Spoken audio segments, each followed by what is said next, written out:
non. Pas bonne idée, ça. Nous avons un petit couple de grues et une de ces deux grues a volé, en fait, devant moi. Si cette grue s'envole et tombe dans le mauvais enclos, avec potentiellement des prédateurs, ça peut être très dangereux pour elle. Donc pour ça, on doit coupler la plupart de leurs plumes sur une des ailes, ce qui va du coup provoquer l'impossibilité pour eux de voler. Mission ce matin. Ce matin, je retourne au Panda Roux parce que je voudrais retenter de vermifuger les bébés pandas. Ok, Yang, c'est fait. Le vermifuge des adultes se passe très bien, très rapidement, sans difficulté. Maintenant, les petits sont distants. Pour le coup, je vois bien que c'est pas pour ce matin le vermifuge. Bah, c'est pas grave. On remet à une prochaine fois et puis ça se passera bien la prochaine fois. Massaï. Tu vas la laisser sortir, mon vieux Massaï, quand même, hein? Massaï empêche Babette de rentrer, essaye de la bloquer dans le bassin. Sors, Babette. Allez. En fait, là, Babette présente des petits signes de fatigue quand même. Imaginons que c'est comme ça depuis maintenant quelques heures. Elle aurait bien envie d'être un peu en repos.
Allez, sors, Babette. Allez, elle va sortir. Vas-y, c'est bon. Babette arrive un moment à sortir de l'eau, à passer entre les patounes de Massaï. Alors, Babette se présente sur la première, mais, mais il non. va la pousser, ils font ça tout le temps. Ouais. Et en fait, au moment où Babette arrive devant les trappes, paf, il se place entre la trappe et Babette. Quel cochon, c'est lui qui l'empêche, hein? Massaï, laisse-la. Massaï a un comportement extrêmement étrange envers Babette. Il veut vraiment la maintenir avec lui. Il y a deux solutions possibles a priori. C'est soit tout simplement que Babette est en chaleur, soit peut-être une mise bas est imminente. Et à ce moment-là, du coup, Babette qui sécréterait tout un tas d'hormones et de molécules signifiant cette mise bas prochaine, voilà, ça stimulerait en fait Massaï et ça expliquerait son comportement. Massaï, tiens, prends ça. Prends ça, mon chat. Qu'à l'heure actuelle, on ne sait pas quelle supposition est la bonne. Et à la limite, pour nous, peu importe. Ce qu'il faut absolument, c'est qu'on puisse laisser Babette respirer parce qu'on voit très bien qu'elle a du mal à supporter ça. Donc notre devoir en captivité, c'est d'arriver à porter secours du coup à notre femelle. Oui, la dernière fois qu'on a réussi à les séparer, en fait, on les avait hyper stimulés comme on vient de faire, mais à beaucoup plus. D'accord. Toute l'équipe des soigneurs du zoo qui est encore présent est rameutée. Tout le monde se retrouve autour de l'enclos et on va essayer d'élaborer des stratégies pour séparer nos individus. Du coup, on se met autour de l'enclos, on les stimule à fond.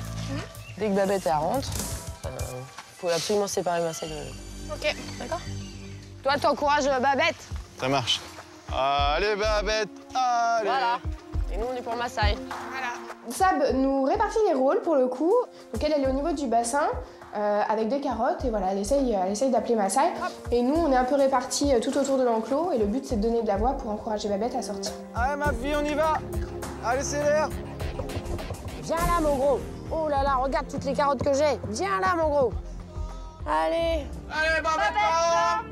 Massaï! Babette! Tout le monde crie dans tous les sens, donc il y a tous les soigneurs, tous les secteurs, les stagiaires.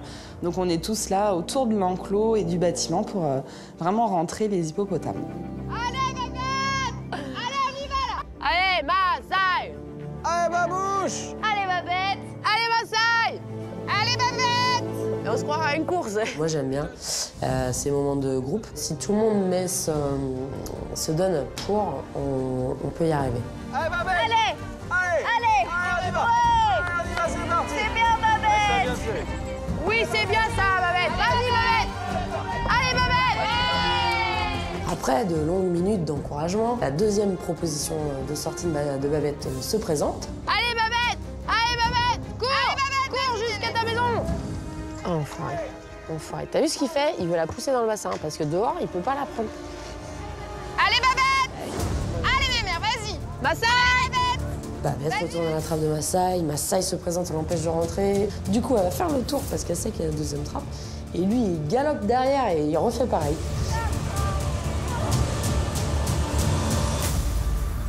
Donc le seul point où elle va être peinard, c'est dans son bassin. Il elle retourne dans le bassin et Massai, une fois qu'elle est dans le bassin, voilà, il reste avec elle. Chut. Laisse-la. Moi, je propose, Cyril, tu vas dans l'enclos. Ah bah, vu comment Massai a l'air chaud, non merci. Il est chaud, là. Babette et Massai, on a plutôt tendance à les trouver un peu cool, mais là, on se rend compte quand même que ça reste des animaux sauvages et que Massai est pas trop là pour rigoler, en fait. Il est surtout là, en fait, pour sa femelle et il voit rien d'autre. Allez, Babette, allez, on y va! Allez, babouche! C'est plus si t'as un bébé que ça nous inquiète. Oh là.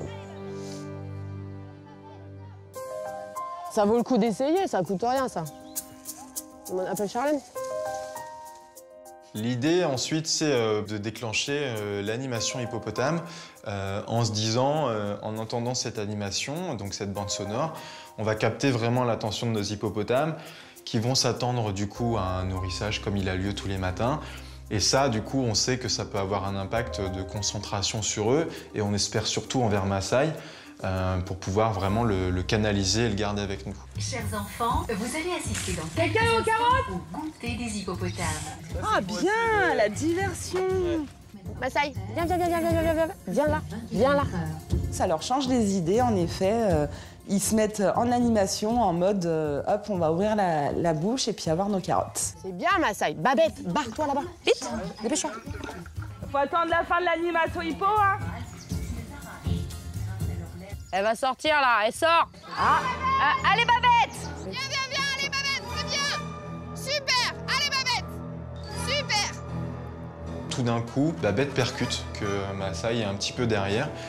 Et à ce moment-là, elle court vraiment au niveau des loges. Donc là, on est tous un petit peu excités aux aguets. Donc on prévient tout de suite Cyril qui est resté en loge, voilà, qui peut manipuler les trappes, que c'est hyper important, qu'il faut se dépêcher. Vas-y, continue à faire ça, il regarde!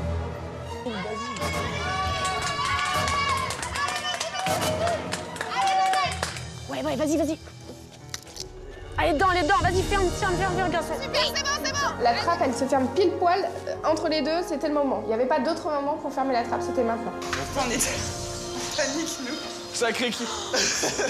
Bah, super. On rouvre à Babette. De toute façon, même s'il fait froid, elle va venir, elle rentre à la maison quand elle a froid. Et au pire, si elle met bas, elle met bas dans l'enclos. Il n'y a pas de trace qui va nous faire dire si notre femelle est en chaleur. Et dans l'hypothèse d'une éventuelle mise bas, on va rouvrir la trappe à Babette. C'est plus facile pour nos femelles hippopotames d'aller mettre bas dans leur bassin. Mais toute seule.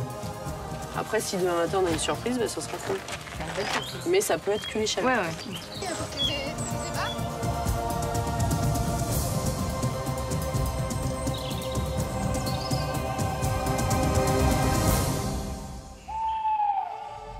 Everybody gets high sometimes, you know. What else can we do when we're feeling low? So take a deep breath and let it go. You shouldn't be drowning on your own. And if you feel you're sinking, I will jump. Ce matin, je me dirige tout naturellement au niveau des hippopotames, puisqu'hier, on s'est quitté dans une atmosphère un petit peu particulière, du coup. Et donc je m'empresse d'y aller en me demandant si je vais avoir une bonne surprise ou pas ce matin. Bonjour le Massai, comment ça va le gros Massai? Bonjour la babouche qui dort dedans. J'arrive, je constate que Babette n'est pas dans le bassin et lorsque je me rapproche plus près de sa loge, je me rends compte qu'elle est en train de dormir dans sa loge, nonchalamment allongée, pratiquement à côté de Massai qui dort dans la sienne. On n'a pas de surprise aujourd'hui. Et non, il n'y a pas les surprises. J'en conclus qu'il n'y a pas eu de petit pendant la nuit, que les tensions sont vraiment descendues entre les deux. C'est bien mes loulous. Vous êtes calme là, hein, ça fait plaisir à voir. J'en profite pour prévenir Cyril, notre vétérinaire, pour que lui m'oriente sur la démarche à suivre. Et donc on décide d'un protocole à suivre pour la journée. On tombe d'accord sur le fait de laisser Babette encore isolée, loin de Massaï. Et donc pour cela, on va lui proposer à elle de sortir dans l'enclos pour la journée. Babette, je t'ouvre! Profiter de l'extérieur et pour que si jamais il y a une bonne nouvelle à venir, et bien que ça se fasse dans de très bonnes conditions, dans un milieu plutôt aquatique.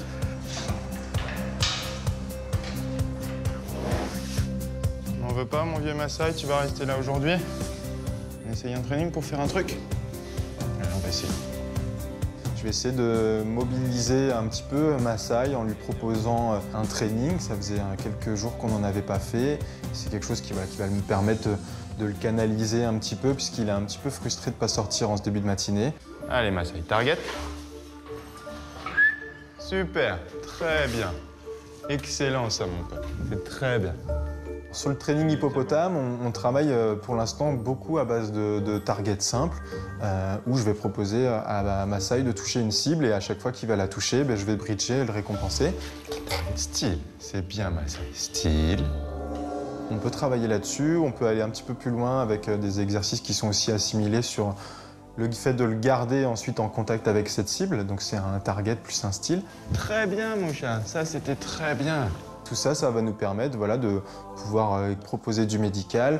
Moi, ça va me permettre de le toucher un petit peu où je le veux. Et pour moi, c'est vraiment le moyen de positiver cette démarche de le garder à l'intérieur. C'est bien, mon cœur. Allez, je reviens te voir dans pas longtemps.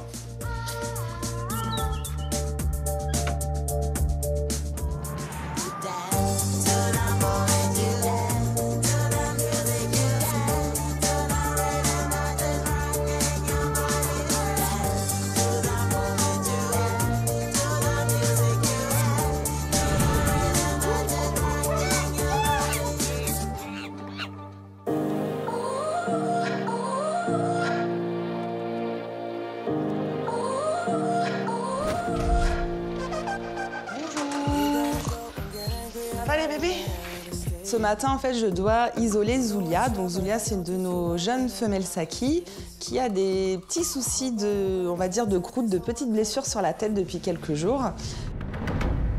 Et voilà, en fait, Cyril veut que je l'isole pour qu'il puisse aller voir d'un peu plus près. Alors, ma Zouzou. Tiens, ma pépette, voilà, mange des verres. Allez, Camopi, Goya, Oyapok. Je vous laisse chacun retourner de l'autre côté. Je me mets dans une loge et là, je vois Zulia qui est dans cette loge-là. Donc en fait, dans le bâtiment, on a 2 loges. Tu restes de ce côté-là, Zulia. Allez, Camo. Donc en fait, ils ont un petit passage entre les 2 loges où c'est une petite trappe qu'on ferme avec un bouchon. Et en fait, je prends le bouchon de la trappe et en fait, je m'en sers comme d'un bouclier pour éviter que Zulia passe. Donc en fait, je fais un peu passer tout le monde. Allez-y, circulez. Allez. Voilà, c'est bien. On y va, Camo? Allez, ma Camo. Ouais, super. Ça se passe plutôt bien, c'est assez rapide. En fait, j'arrive à vraiment sortir tous les autres individus. Et à la fin, j'ai plus que Zulia dans une loge. Donc, c'est parfait. C'est bon. Tu comprends pas trop ce qui se passe? Cyril, il va pouvoir intervenir dessus. Il va la capturer, puis du coup, il va pouvoir observer un petit peu ses croûtes. À tout à l'heure. Allez, no stress.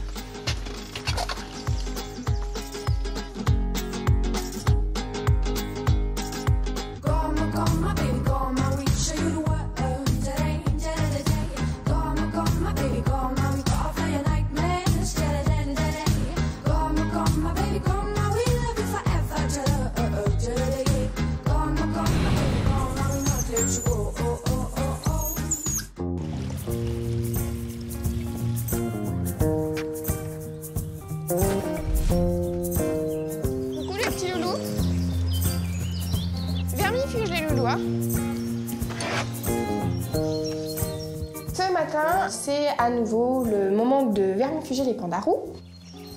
Organisation.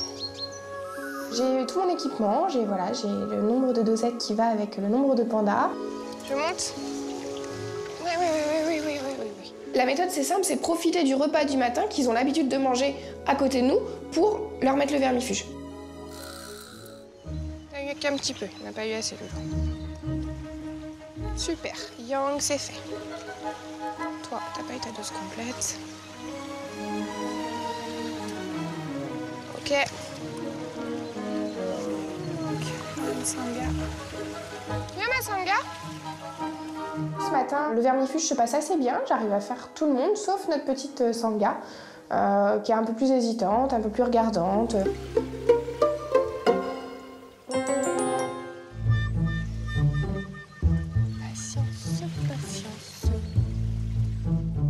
J'ai bon espoir, j'ai ma croyance pour moi.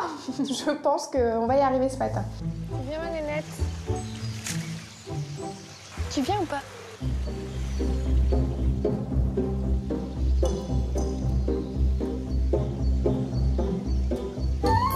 Eh ben non, pas ce matin. Bon, il reste que Sangha, mais c'est pas grave.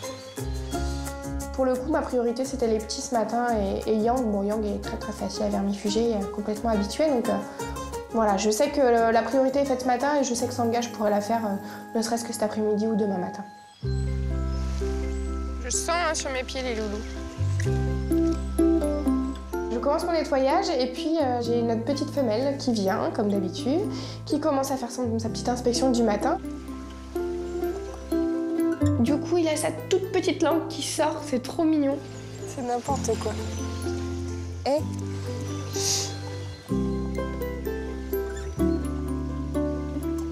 voilà, c'est le moment très mignon de la journée en fait.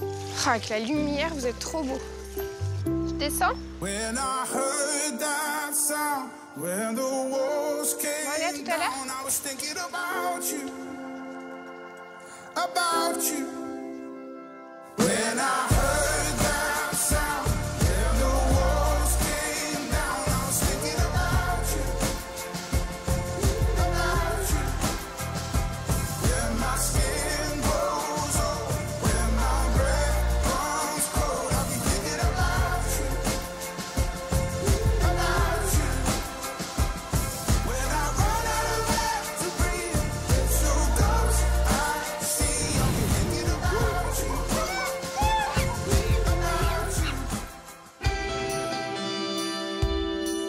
Et là, tu sais pas si tu fais des soins ou pas, c'est juste... J'ai pris ce qu'il fallait au cas où. Au cas où, ouais.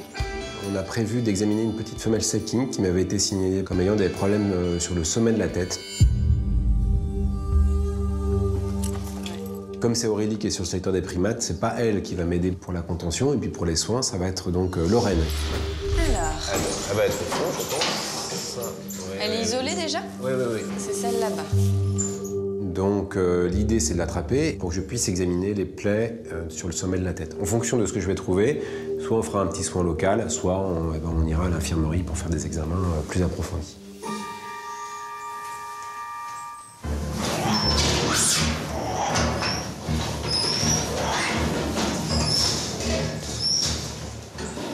Ça fait un sacré bruit. Je l'avais jamais entendu crier comme ça. Ouais. Vas-y, tu peux rentrer. Je l'attrape. Ensuite, Lorraine rentre.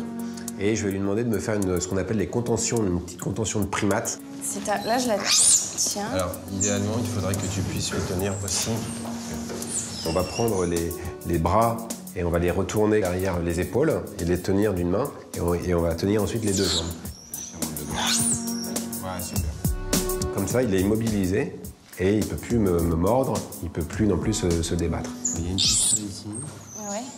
Ça fait un peu violent de se dire on fait ça, mais bon, c'est pour son bien et c'est pour le bien de Cyril aussi qu'il se fasse pas choper par elle, quoi. Parce qu'elle est un petit peu énervée contre nous quand même. Hein. Il y a une petite chose ici. Ouais. C'est pas très vilain. Non, ça va. On dirait une petite pyodermite, c'est-à-dire une infection de la peau. Alors pourquoi au sommet de la tête, je ne sais pas. C'est rien.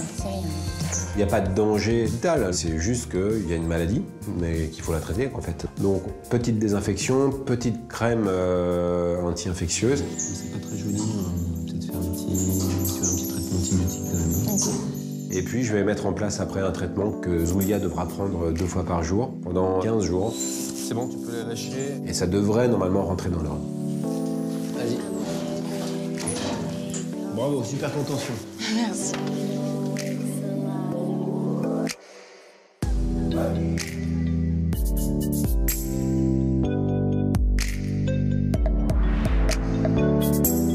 Surprise du jour, Kata il m'appelle pour me dire voilà, j'ai retrouvé une cigogne couchée avec du sang. Donc je descends à la fauconnerie. Qu'est-ce qui s'est passé? Bah je sais pas trop, je pense qu'elle a dû se faire taper par les autres. C'est quelque chose qui est assez fréquent. Ils se font pas de cadeaux, hein, de temps en temps, quand il y a des rivalités. Alors, il suffit juste qu'elle a un coup de faiblesse, en fait, et ça s'est déjà vu sur d'autres cigognes. Une cigogne qui est un peu plus faible que les autres, des fois, les autres vont la tuer, quoi.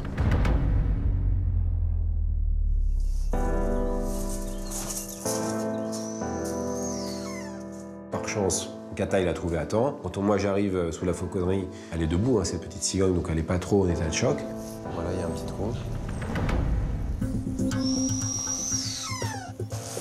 Bon, bah, faut recoudre. Hein. En l'examinant, on commence au sommet de la tête. On voit qu'il y a un trou qui est gros comme ça, en fait, à peu près. Donc, bon, bah, il n'en faut pas plus. Là, le tarif, on le connaît, c'est la direction l'infirmerie, suture. Allez, hop, on induit.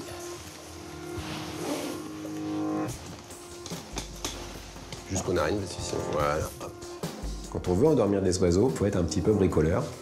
Et en l'occurrence, on utilise des bouteilles d'eau, des grandes bouteilles. Et puis, on va pouvoir mettre la tête avec tout le bec dans cette bouteille pour l'endormir avec le gaz anesthésique.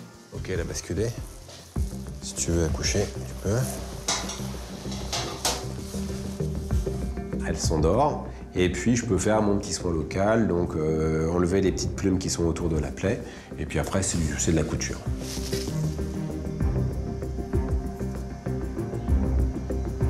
Tu respires bien? Ouais. Ça va bien. C'est peut-être un truc, là, Cyril. Bien. Au niveau du corps, il semblerait qu'il y ait d'autres petites lésions. Ouais, c'est pris plein de coups, là. Et effectivement, en soulevant les plumes, on voit qu'il y a plein de petits coups de bec aussi. Bon, donc là, je peux pas tout recoudre, parce que parfois, c'est des tout petits trous qui sont de l'ordre de 1 ou 2 mm. Néanmoins, on va quand même recoudre ce qu'on peut recoudre, donc parfois, un seul point suffira. Tu me donnes une paire de ciseaux, puis tu vas couper? Ouais. Ok. Ah, très bien. Et puis ensuite, je vais la mettre sous antalgique, parce que ça a dû quand même lui faire mal, et sous antibiotique. Voilà. J'espère que ça pourra rentrer dans l'ordre en l'espace d'une petite semaine. Vas-y, prends-la. Tiens-la. Voilà. Ensuite, on attend que l'oiseau se réveille, et puis après, elle va rester en isolement, et puis elle va rester sous surveillance une dizaine de jours.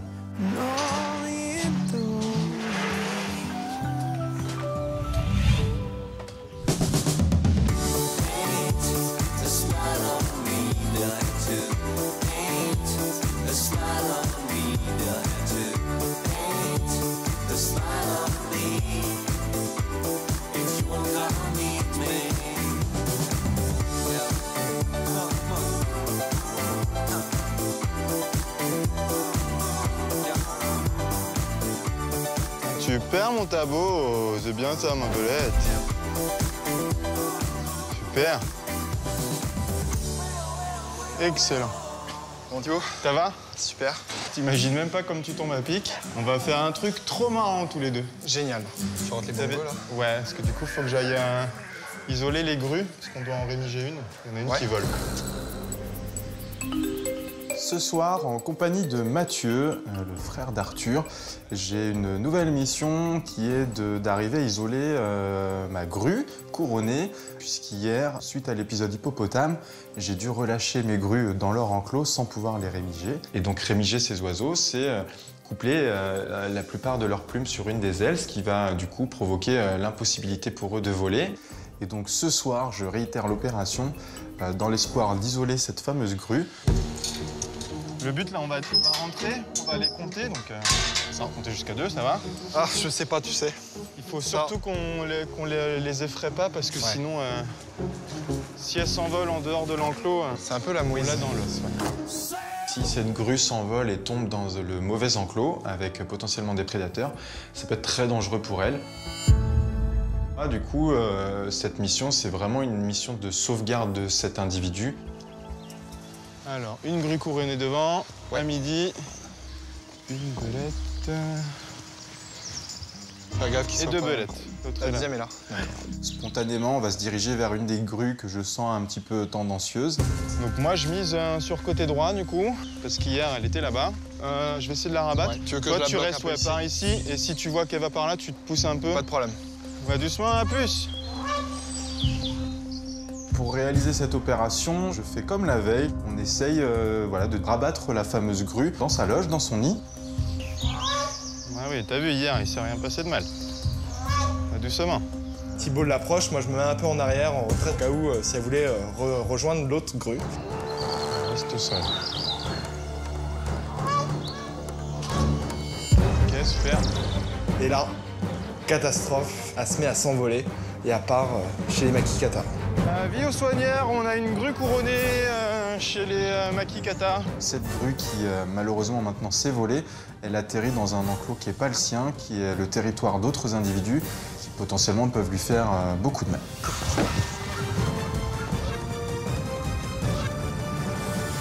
Là, tout se joue en quelques secondes. Je me dirige vers ma grue le plus rapidement possible pour essayer de l'attraper pour que ça se passe le plus rapidement et le plus doucement possible pour elle. Lorsque j'arrive à Nosy Combat, nos lémurs sont déjà en train de harceler ma grue. Donc il faut que je m'interpose et physiquement et que je récupère ma grue et que très vite je la sorte de l'enclos de Nosy Combat. J'ai trop peur pour elle. C'était chaud.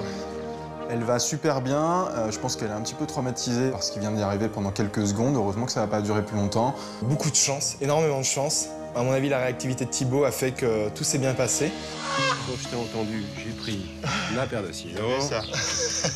On va pouvoir procéder à la découpe des plumes. C'est quelque chose de complètement indolore pour elle. On le fait très régulièrement, c'est comme se couper les cheveux.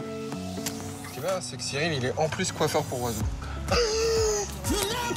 C'est un moment un peu sympa du coup où on voit vraiment l'anatomie de nos oiseaux. Petite louloute, hein. Faut pas lécher les lémuriens comme ça. C'est bon, on est tranquille. Et une fois que ça c'est fait, on peut la relâcher pour qu'elle se remette de ses émotions. Eh ben ma louloute.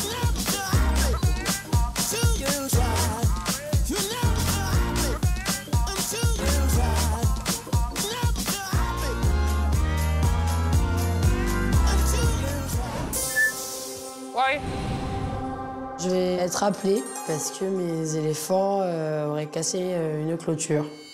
N'importe quoi là. En fait, la clôture les protège eux, ça protège les gens. Enfin, c'est un tout. Le bib. Petite nouveauté, en ce moment, je dois nourrir au biberon 2 petits à la mini-ferme. Allez, non ma louloute. Non, non, non, non, non, il faut boire. Elle a un petit caractère, du coup, elle est pas trop fan du biberon, donc je me bats un peu avec elle. Allez ma louloute. Je sais que c'est chiant. Salut mon frère. On va proposer le coral à Bis. Il va aller bouffer les bambous. Il va aller bouffer le bambou. Oh, mais non, garçon. Vu l'animal, on va pas aller le pousser, donc il fait un peu ce qu'il veut, quoi. Ils vont être contents, les paysagistes.